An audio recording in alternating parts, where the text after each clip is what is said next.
Chapter 8. Espionage. According to Okuse, there are 6 preparatory tactics used by the ninja in conducting espionage activities: anonymity, discovering enemy aims, collecting intelligence data, misleading the enemy, learning the enemy's favorite fighting tactics, and preventing the tactics of his own lord from becoming predictable. Mugei Mumei no Jitsu means no art, no name. One of the key secrets of success for the ninja was to remain anonymous, which is the main reason so few ninja heroes enliven the pages of Japanese history. The ninja must not be recognized by friend or foe. Some were known to have slashed their faces on the point of being captured to prevent the enemy from identifying them.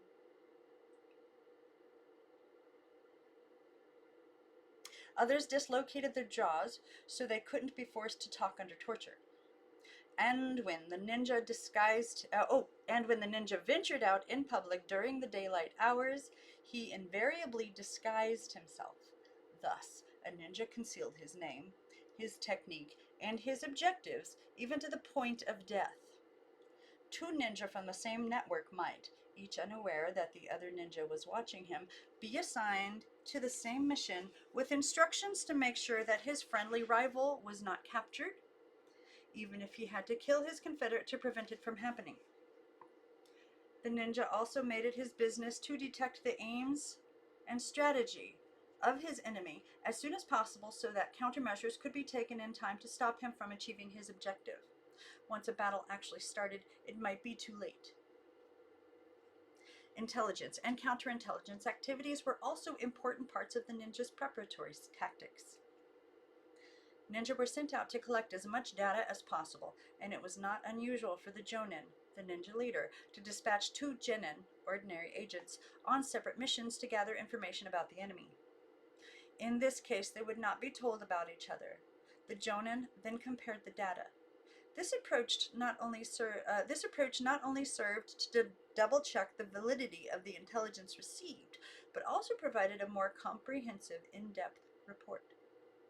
Vital information gaps were filled in this way that otherwise would have been overlooked if the job were handled by only one ninja. It also might uncover a ninja acting as a double agent. Another tactic, cited by Okuse, was to mislead the enemy as to the real objectives of the ninja's lord by providing false information. An important secret document might be lost so that the enemy would easily stumble on it, or a courier might deliberately allow himself to be captured while carrying battle plans from one ally to another. Sometimes the ninja would disguise himself as an itinerant monk and pass on to an enemy officer information that he had picked up while journeying through the allied camp. The information thus obtained by the enemy might contain the wrong date for the start of a battle, the wrong direction in which the Allies planned to attack, an exaggeratedly low figure of Allied strength, or false plans for retreat. If the enemy seemed to swallow the bait, the Allied side could then set up an ambush or launch a surprise attack. In order that the Allies might acquaint themselves with the enemy's tactics and style of maneuvering, the ninja would scout the enemy position and analyze his strength. He would also study the past tactics employed by the enemy as well as the kind of maneuvering he favored. On the basis of the ninja's report, the Allied side could then adjust his own strategy and tactics. For instance, if the enemy tended to separate his forces during a battle, the strategy would be to divide and conquer.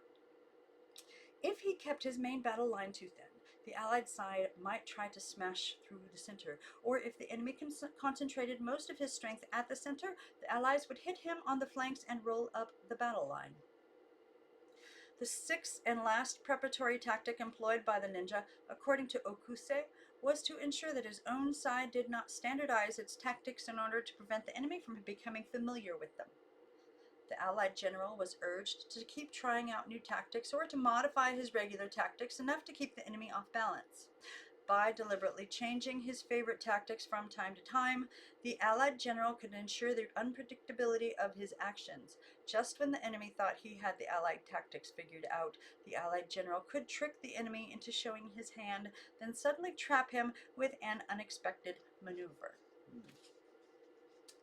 Hiding behind God. One of the most clever stratagems in the ninja's bag of tricks was called Kamigakure no Jitsu, or hiding oneself behind God. In this case, the ninja might be handed the dangerous assignment of assassinating an enemy lord. The lords in those bygone days were heavily guarded both by samurai and their own ninja. As a result, it might be far too risky to attempt a frontal attack or midnight break-in. With such difficult assignment, the ninja would fall back on cunning by proceeding indirectly. The ninja would first go to the victim's hometown or the village surrounding his castle, deliberately refraining from contacting him directly. Presenting a letter of introduction to the local priest, he would obtain a position at one of the Buddhist temples or Shinto shrines. Since the family records were kept by shrines and temples in those days, he systematically checked the person's record, learned his personality traits and habits, and found out his personal ties. He might then befriend someone close to the targeted victim, someone who could exert his or her influence. Through this channel, the ninja secured a position in the victim's household. Thus, he gained entrance to the enemy lord's villa or castle through the back door, and when the chance presented itself, the ninja assassinated him. Another interesting stratagem was devised to detect the presence of an enemy ninja in the Allied camp. Called Yomabiko Shicho no Jitsu, it meant listening to the echo. The ninja would provide false information directly to the suspected enemy agent and then closely observe his reaction or counteraction. However, the misleading intelligence was usually provided indirectly since it was safer that way and served to hide the true intentions of the Allied ninja. Some important battle plans might be left where the enemy ninja might see them. The date of the attack set for a day or two hence would be included, forcing the ninja, if he were an enemy, to show his hand since he would have to slip out the information as soon as possible. Any suspicious moves on his part then would confirm the Allied suspicions. The enemy ninja would not necessarily be a double agent. He might be a spy disguised as a soldier, a laborer, or member of the household rather than posing as an Allied ninja. Cloak of secrecy. The elaborate lengths to which the ninja went to hide his identity and cloak his activities in secrecy can be seen from another tactic called Yomogami no Jitsu. A hairdo seen as from 4 different views should appear the same. That's what it translates to. Yomogami no Jitsu. A hairdo seen from 4 different views should appear the same. Translated into ninja terms, this meant that the ninjas maintained 4 disguises, 2 different names, and 2 different personalities. The famous jonin of the Iga school of ninjutsu, Sandayu Momochi, maintained 3 separate households, each with its own family. The unique part of this tactic, however, was the tendency for ninja leaders to operate 2 separate ninja networks competing against each other. Sandayu, also called by his title Tanba no Kami, for example, operated a second band of ninja under the name Nagato Fujibayashi. Amazingly enough, this non-existent jonin and his powerful and real group of ninja attained considerable fame for their exploits in vying with the ninja network that operated under Sandayu's own name. Exploits in vying. Well, oh, interesting. But when the small ninja army fought against Nobunaga Oda's huge forces, Sandayu Momochi at last found it impossible to fight in 2 different places at the same time and under 2 different names to keep up the deception. Thus, while Sandayu's name is mentioned for his courageous fighting, Nagato Fujibayashi's name is conspicuously missing from the annals of the battle.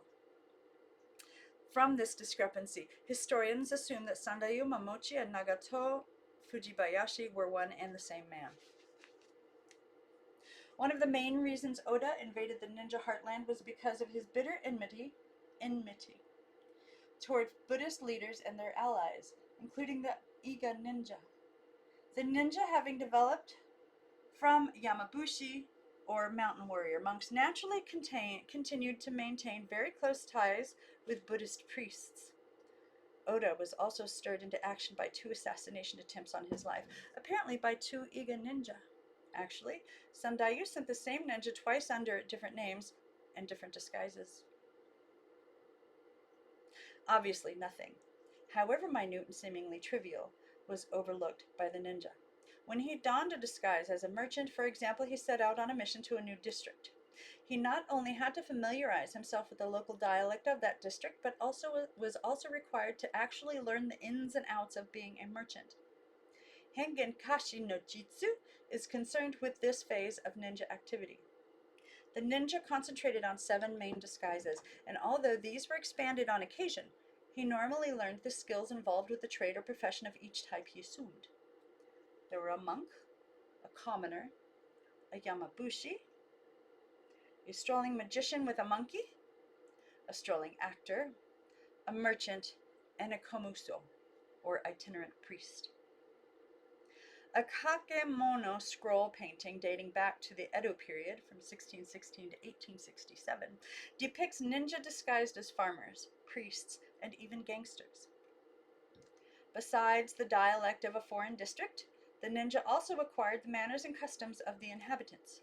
He studied its geography and whatever products it produced, and if the information were available, he boned up on the character and background of the district leaders. The ninja also made it a practice to develop a skill. Too far. A skill in copying the writing styles and signatures of important enemies, a stratagem known as Gisho Gaien no Jitsu. Signatures at that time are written within a small square like a seal or a monogram. Thus, the ninja was an accomplished counterfeiter, always collecting the calligraphy and signatures of the enemy at every opportunity.